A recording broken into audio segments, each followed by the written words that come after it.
Tourism is the lifeblood of St. Lucia's economy. According to statistics released by the Caribbean Tourism Organization, St. Lucia hit an all-time high in total visitor arrivals in 2017 when the island welcomed 1,105,541 travelers.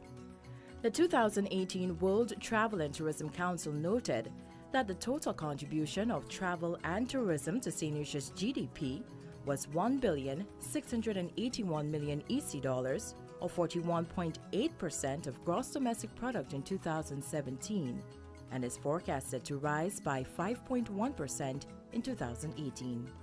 In 2017, the total contribution of travel and tourism to employment, including jobs indirectly supported by the industry, was 50.8% of total employment, 38,500 jobs. This is expected to rise by 5.5% in 2018 to 40,500 jobs. Investment in the industry in 2017 was $200.6 million EC dollars, representing 24.7% of total investment, and it is expected to increase by 2.9% in 2018. Over the past year, ships have sailed in, inaugural flights have landed, and hotels have expanded. According to the Caribbean Tourism Organization in 2017, St. Lucia recorded the highest increase stayover arrivals in the region, with an 11% increase over 2016. To put this into perspective, in 2015, 1,088,181 visitors entered our ports. In 2016, that figure dropped slightly to 1,372,000, but by 2017, the number spiraled to 1,114,756. And by mid-year 2018, the figure had surpassed that of the corresponding period in 2017. The current favorable global economic environment, coupled with strategic moves, are repositioning St. Lucia for maximum benefit. We've also had a very good economic climate in our source market. So the United States market, the economy there grew by 3%. Unemployment is the lowest it has been since the financial crisis. We've also seen record job numbers month after month in the US. We're also seeing that salaries are improving in the United States.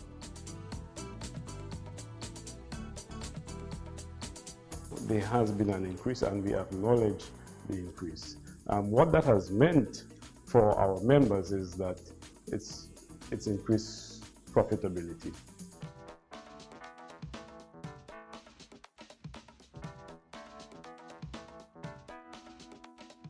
Our occupancy in 2016 was about 56%, about 5% higher 2017, and right now we're running about a 65-67 occupancy. So yes, it's been an increase of 3% to 5% year by year.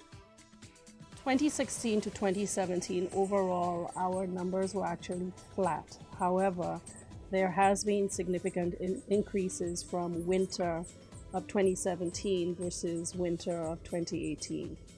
And I think the fact that we were flat from 2016 to 2017 had a lot to do with the hurricanes, because we were pacing ahead until that time period.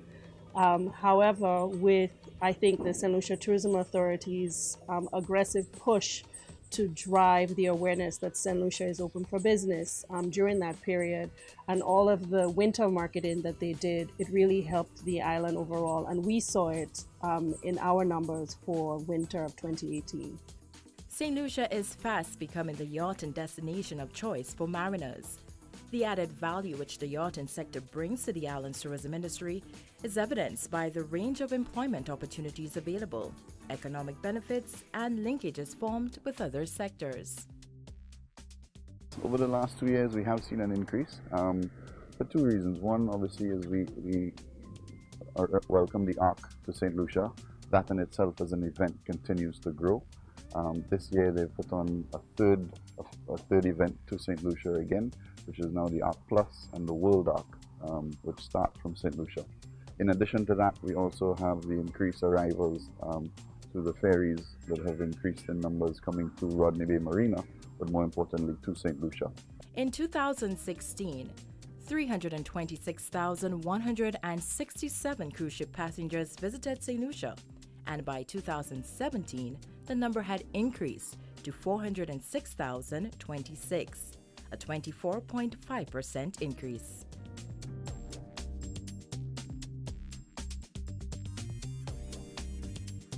The ships are getting much bigger. They're moving from 3,500 passengers to 5,000 and 6,000, and the tonnage from about 100,000 up to 250,000. So we needed to get those berths to accommodate the larger ships. So it has helped. Last year we had Anthem of the Seas coming in for the first time, the last season, and that was over 5,000 passengers. So without those berths, we'll not be able to accommodate the bigger ships. This is where the industry is going. Also, in terms of the berth itself, because of this bigger berth, it's also easier operationally to manage the quantum of people coming off the ship. So definitely, without the improvements in point seraphim, it would be a challenge for St. Lucia in the future. But has the St. Lucia Tourism Authority's revised thrust and mandate contributed to this increase? I have seen the new thrust. I embrace the new thrust. I am part of the new thrust. It is very early to judge the results. It's very early. The new tourism authority is still in its nascent stages of development, so it's hard to credit or discredit them for any particular phenomenon. But certainly it's a move in the right direction. For example, under the guidance of Agnes Francis, you can see there's a direct desire to engage the entire tourism environment as opposed to select sectors. Traditionally, tourism has been driven by the lodging sector, and rightly so, because they are inputting so much into marketing the destination. But what they are in fact doing is marketing St. Lucia as a corollary to marketing their property. So what we need to have is not a corollary, we need to have a sort of a synergistic approach to marketing the destination where we all do that together. And so ourselves, the destination management and the players within the industry have to step up. We have to match the accommodation, the hotel sector in what they do. We have to match governance. We have to match the tourism authority. We have to match, perhaps is not the right word. We have to embrace the ethos that they're bringing forward and look at the opportunities that it evinces and take it.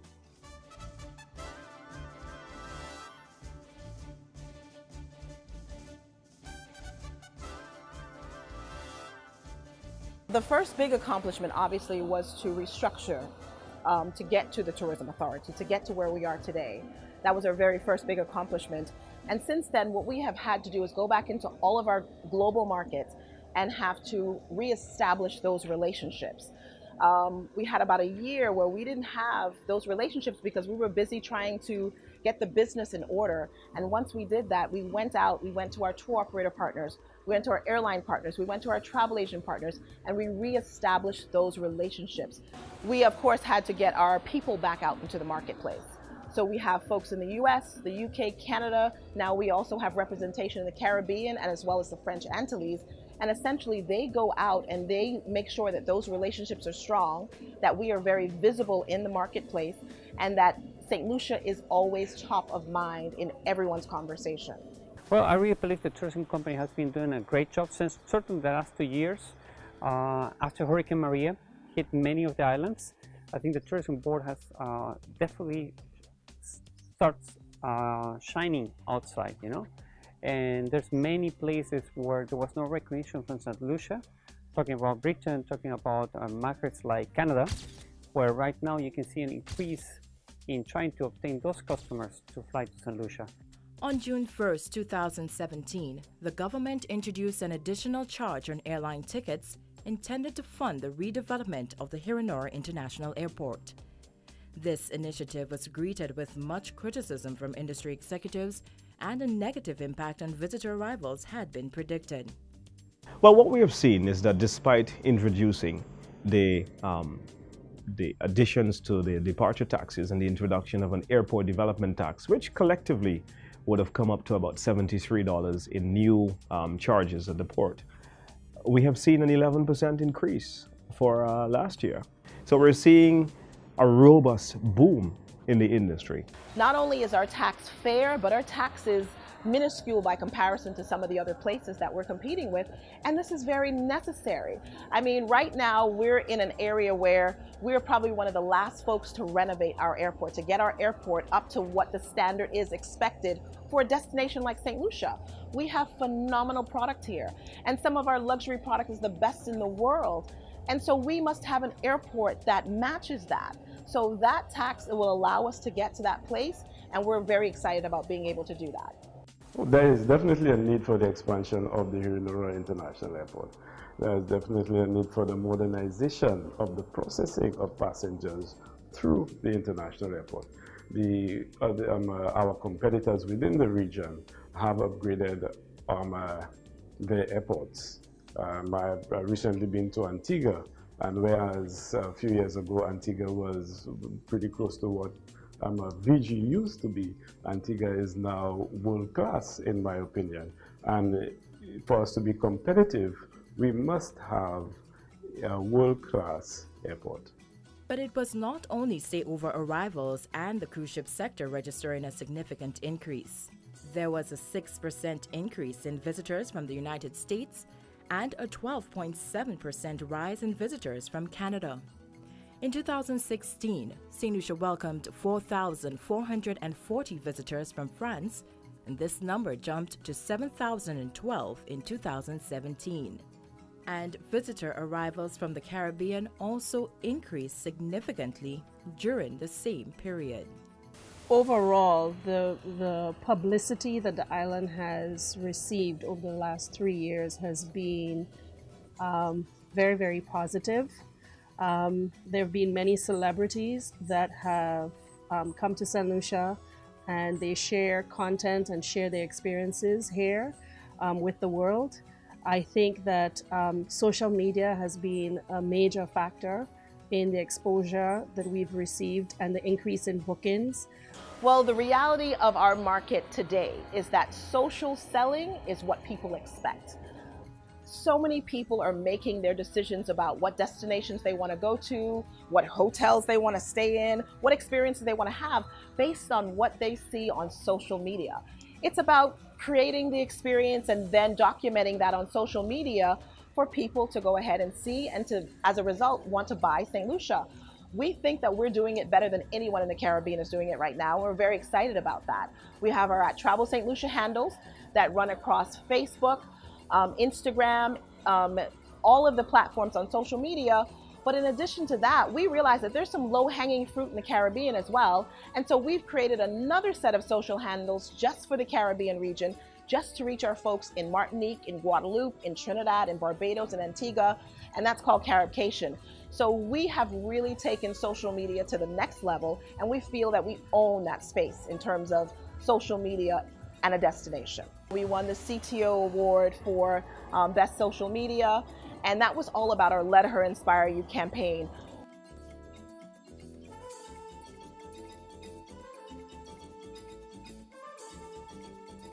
So the first thing that we undertook was a branding exercise, and the slogan was changed from Simply Beautiful to Let Her Inspire You. And that produced a tremendous amount of new creative, which was now pounded in the Toronto metropolitan area, the tri-state area in the US, and in the United Kingdom. I think it's a fantastic tagline. It's 2 words. But the one thing, I left a career in Viacom and 15 years working for BET Networks, and I came back to St. Lucia because I truly believe that she is an inspiration, and she was an inspiration for me as a senior executive at a Fortune 500 company in New York. Every year I would come here to be inspired, to rejuvenate, to escape the stresses of the world as well, but to think and regroup. And St. Lucia just happens to do that for you. The best thing that we're doing currently is extending our brand message for St. Lucia. That destination message is definitely better now than it was 2 years ago, and I think that's stimulating particularly the leisure market. The business market will continue to grow as foreign investment comes into St. Lucia, and I think we should continue to push that. let her inspire you, you know. I mean, that speaks to a lot of the factors that some of our members have been clamoring for a long time. It is not just the, say, accommodation, but also the entire destination. And I think the new marketing campaign has really brought that home. And I think we're starting to see the benefits of that.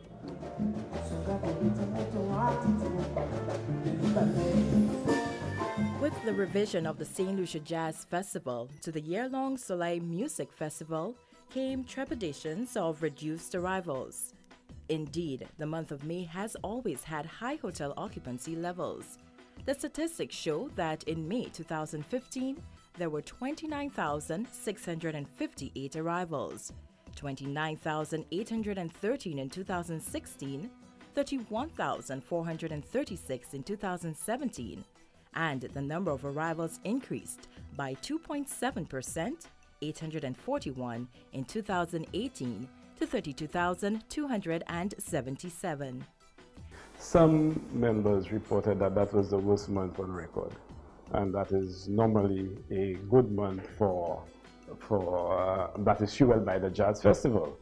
So we have heard that, not from everyone, but some members definitely have reported that. But what we've seen though is that June, July, although initially they were thought to be months where we would not get too many arrivals based on the forecast, these months have come back, you know, to be pretty good. So I think it is about leveling off of the arrival figures as opposed to having a peak in May. It would seem that, you know, it is spread among the other summer months.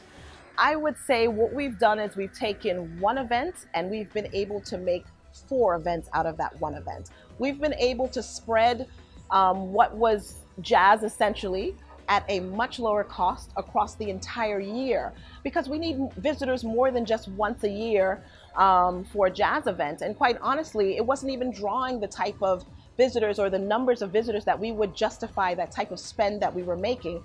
So right now what we're doing is we make sure that we have a variety of events that happen all year long that essentially position us as the events capital of the Caribbean. Expansion in the tourism sector should impact everyone, from the unemployed to fishers, farmers, the incentives market, and even the rate of our domestic electricity and water.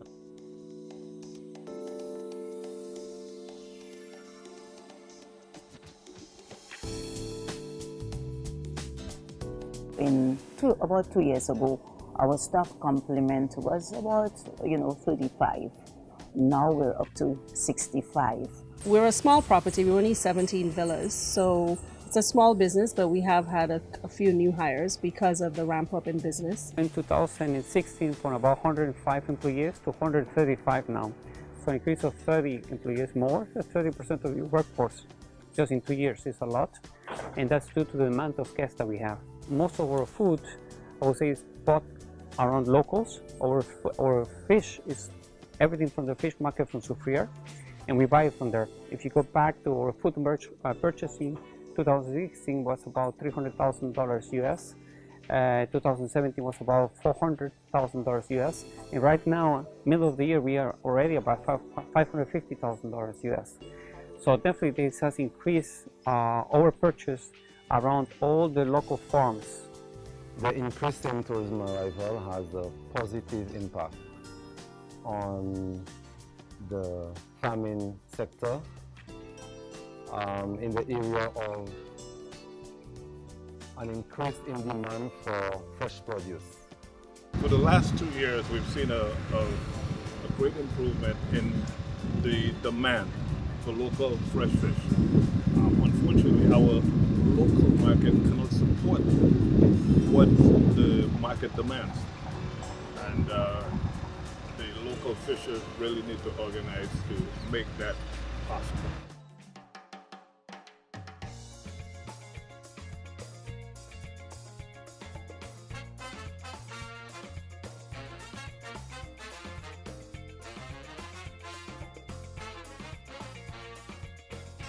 We specialize Jono Tours in speedboat tours, taking tourists from all over the world out to see the highlights of St. Lucia, the volcano, waterfalls, you name it, the pitons, lunch.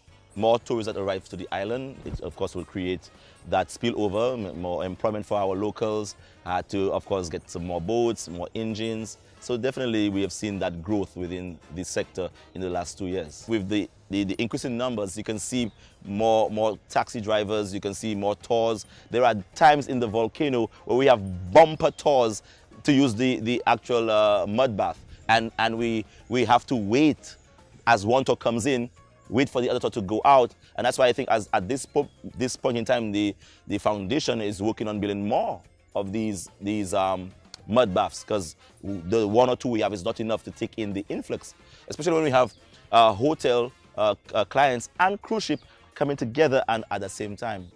Over the past year, Royalton Resorts added 456 new rooms to St. Lucia's room stock, while Harbour Club Hotel brought in another 115, placing greater demand on the island's utility resources. The hotel sector accounts for approximately 20% of our sales. Over the last couple of years, we've seen a slight increase. I think 2016 over 2017 was about a 0.5% increase. However, 2017 to 2018 year to date, meaning comparing January to July for the equivalent periods, we've seen about a 2.5% increase. That's primarily been driven by the additional properties, I think, that have been opened, the two particularly in the north, Royalton and the Harbour Club. And I guess with these additional rooms, there are more tourists coming in and spending additional nights here. And so we're seeing that reflected in both our sales and our revenue from that sector. Vasco produce and supply 3 million gallons of water on a daily basis to the north of the island, which is being supplied from John Gomson Dam. Out of this 3 million gallons daily, 25% is contributed to the hotel and tourism sector on a daily basis. Downtown Castries, with its rich history, has the potential to become a signature destination, attracting more cruise visitors or yachting tourists, thus integrating them in the local economy and culture. The returns of this move are likely to benefit local entrepreneurs and filter into the economy. In January 2018, the OECS launched the Regional Competitiveness Project, designed to enhance the appeal of the tourism sector and increase tourism revenue. The project spans 6 years with a US $15 million price tag, which was financed by the World Bank. And involved 3 OECS countries, Grenada, St. Lucia, and St. Vincent and the Grenadines, with the aim to facilitate movement of tourists within the participating countries using ferries, to offer a more diverse range of quality tourism product by supporting anchor investments that attract more spending from tourists visiting the participating countries, to enhance capacity for tourism development promotion, and to attract a greater number of high-spending tourists. Well, last year in 2017, St. Lucia welcomed over 1 million tourists, more than half of which were cruise ship passengers who docked at Port Castries. So this project has a number of activities aimed at enhancing and beautifying Castries to make it more attractive, more visitor-friendly, and more inviting for the visitors. So to give you some examples, the William Peter Boulevard, as you know, is a major commercial hub in the city of Castries, and it is earmarked to become a hotspot where visitors and locals alike can chill out and immerse in the St. Lucian way of life. So the plans we have for the boulevard is essentially to what we call pedestrianize the boulevard, restricting vehicular access to the boulevard so that visitors, when they shop, they do not worry or are concerned too much about the hazard of vehicular traffic. Another plan for the city is to address the issue of traffic congestion in the city. You know, on a busy cruise ship day, you would notice in front of the La Place Carenage area that there appears to be a high level of disorganization. You see police in uniform, and this is really not a first good impression for a visitor coming to St. Lucia for the first time. So we really intend to address this by having some level of organization as it relates to the traffic in the area, both pedestrian traffic as well as vehicular traffic. The increase in airlift, arrivals, and marketing spend to penetrate key market sources for St. Lucia has translated into greater local investor confidence in the industry. The Fairmount at Sunset Bay is currently under construction. Sandals Halcyon is undergoing millions of dollars in expansion, and the resort chain this May broke ground on another 330-suite property. The Body Holiday has also undergone a $34 million expansion.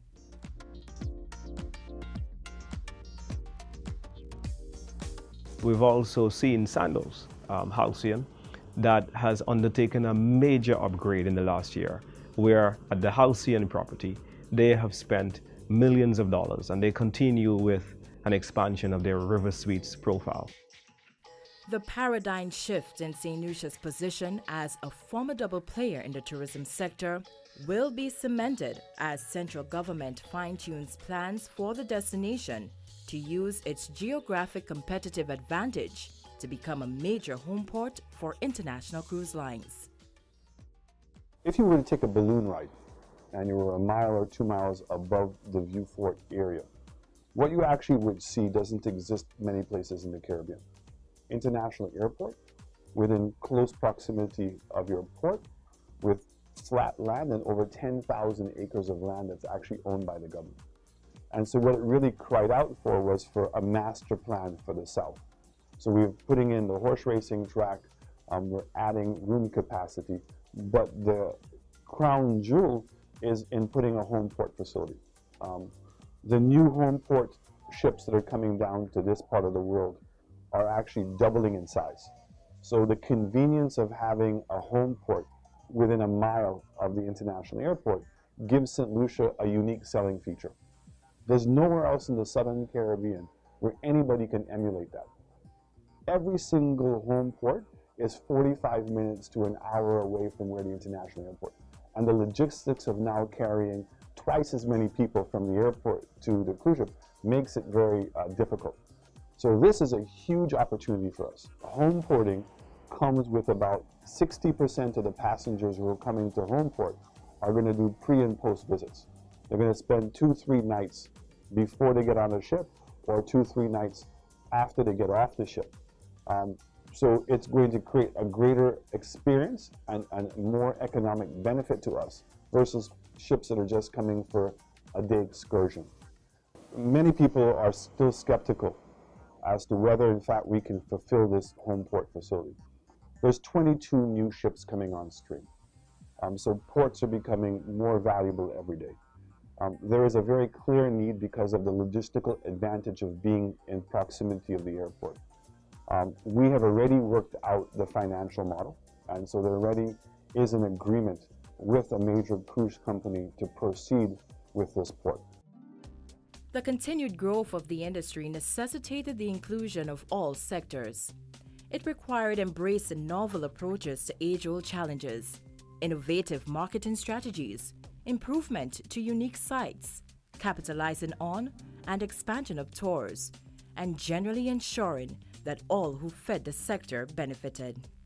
The central government, the St. Lucia Tourism Authority, Events Company of St. Lucia, the Hotel Association, our taxi companies, farmers, fishers, contractors, and the cadre of professionals who ensure that our visitors are welcomed deserve a resounding round of applause for unprecedented growth over a measured period. In its totality, a collective support and investment in the industry keeps St. Lucia's tourism on the rise.